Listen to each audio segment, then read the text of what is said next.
Why do women put up with, and what I mean put up with, why do they defend and take up for and stay with men who the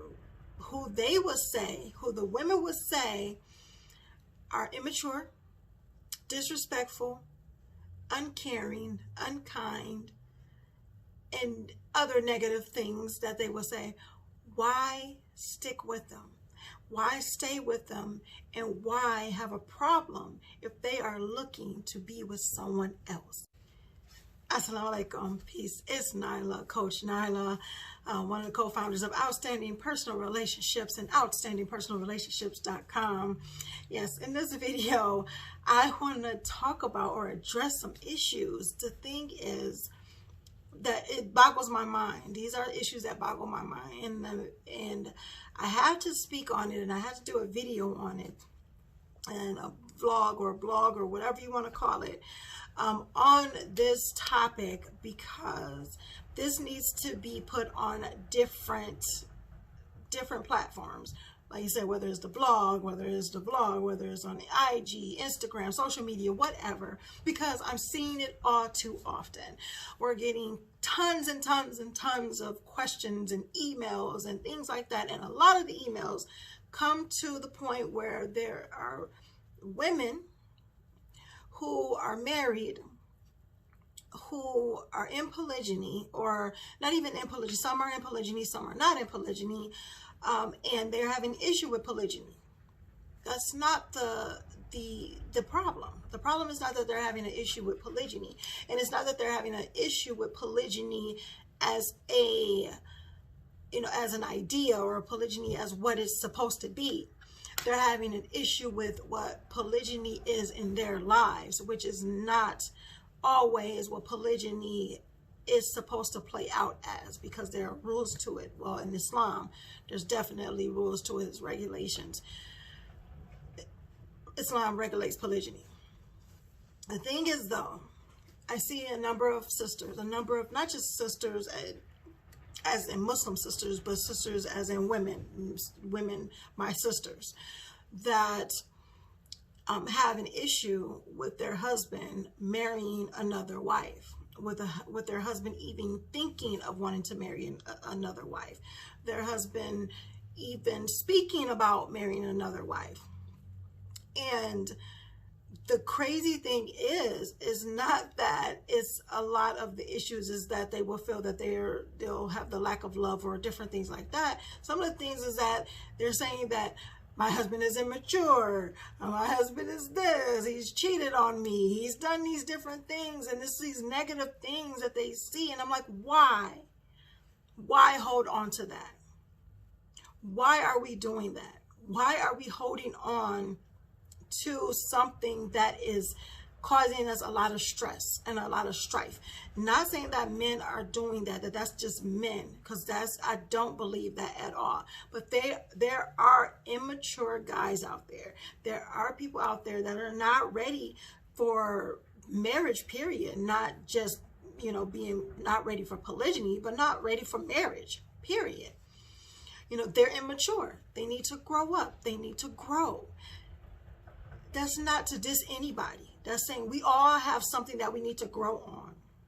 The thing is this, is that if you are a woman and you know that this is what is going on with your spouse, your spouse has these issues, your spouse has to grow, has a lot of growing to do.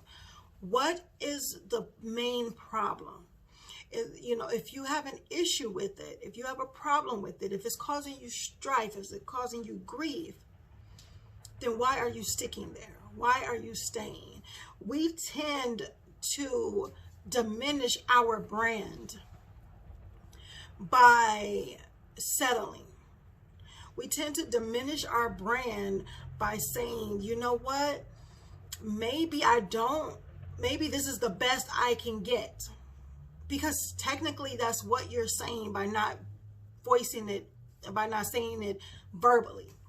This is what I believe my worth is, because I'm not trying to get better, or I'm not doing better, or I'm not trying to have better.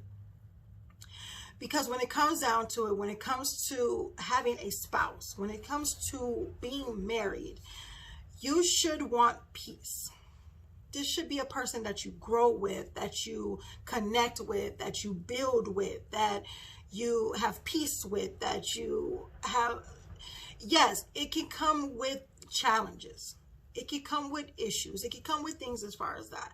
But what are the issues? What, I guess I can ask, like, what are the deal breakers? Because for some people, apparently cheating is not a deal breaker, because they'll do it, and the only problem would be is that, okay, well, now the cheating seemed like it was okay because I didn't say I want to divorce him with the cheating, but now that he wants to marry somebody else, now I want a divorce. Or now I'm having an issue with it. Now it's a problem.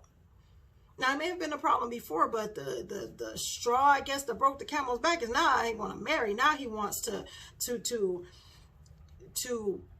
say that this person is also my wife. Why? Do we feel that we are going to have love loss because someone else comes into the picture?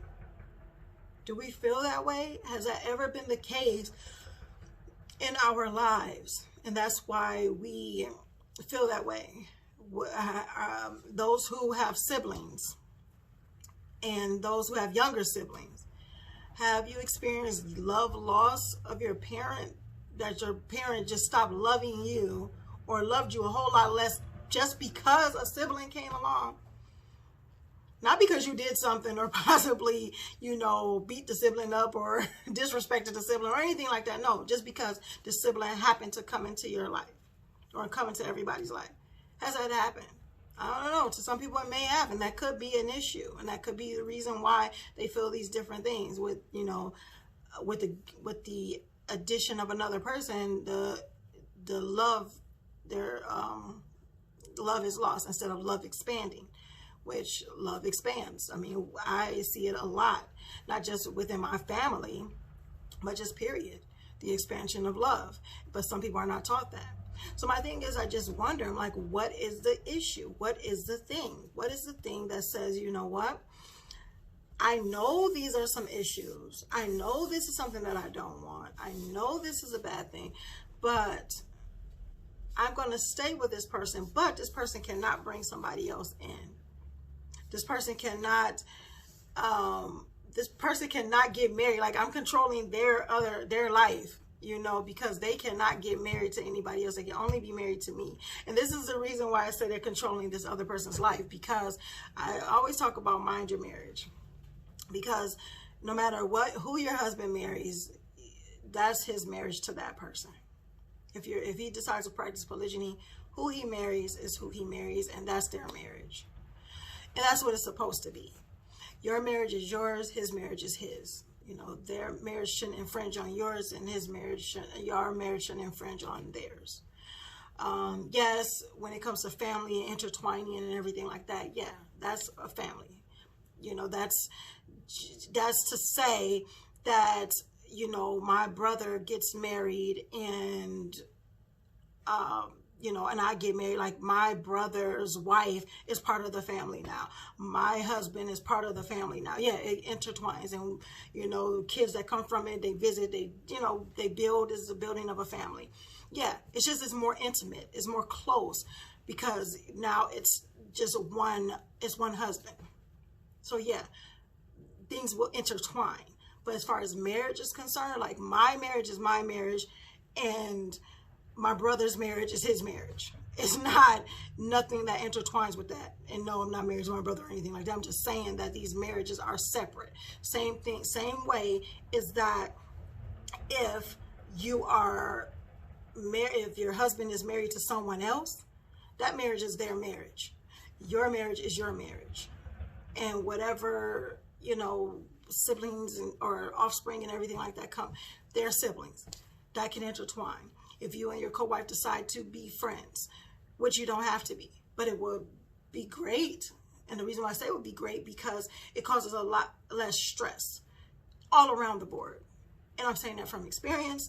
I'm saying that from experience and hearing it from other people. When the co-wives are together, when they are on one accord, meaning that they are even if they're just cordial, at the lowest level, being cordial, it causes a lot less stress because they can work together. And the family dynamic runs smoothly, or much smoothly than if they weren't. Because when they're not on one accord, or when it's a lot of jealousies or insecurities, it's a lot of competition and things like that. And when it's a lot of competition, the family in itself does not win. Because when it's competition, it'll be a winner and a loser. And if you're competing within the same family, then who really wins? Who really wins? So that type of stuff, we have to really look at things from a bigger standpoint, not even just a bigger standpoint, but from a mature standpoint. Couple things is that, why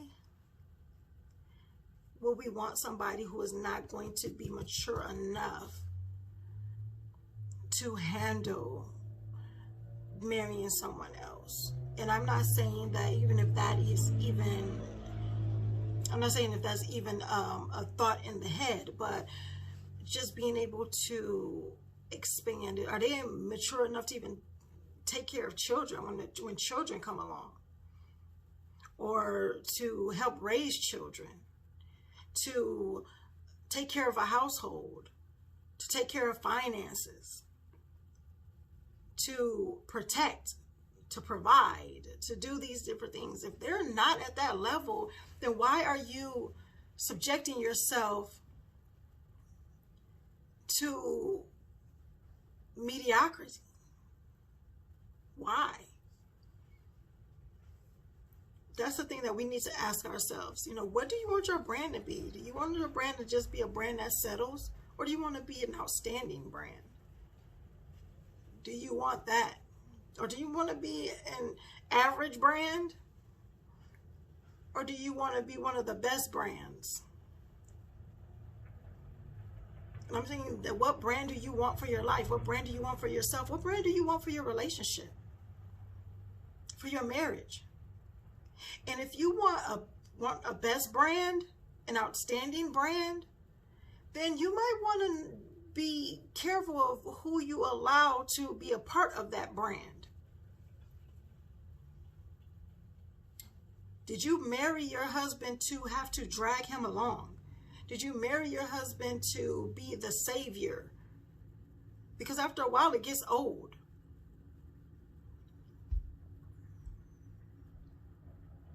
And men like to be strong.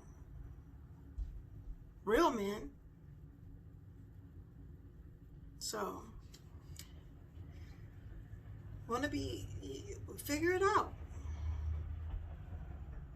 What do you want your brand to look like? And if you have a weak leader or a weak partner, then your brand is going to be the combination of the two of you. And then if you have a weak link there, that weak link is going to drag down the strong links, because that strong link has to constantly cater to the weak link, which takes away from the growth process, which takes away from the growth of the brand. So, how do you want your brand to look? And what are you willing to do? Ask yourself that question.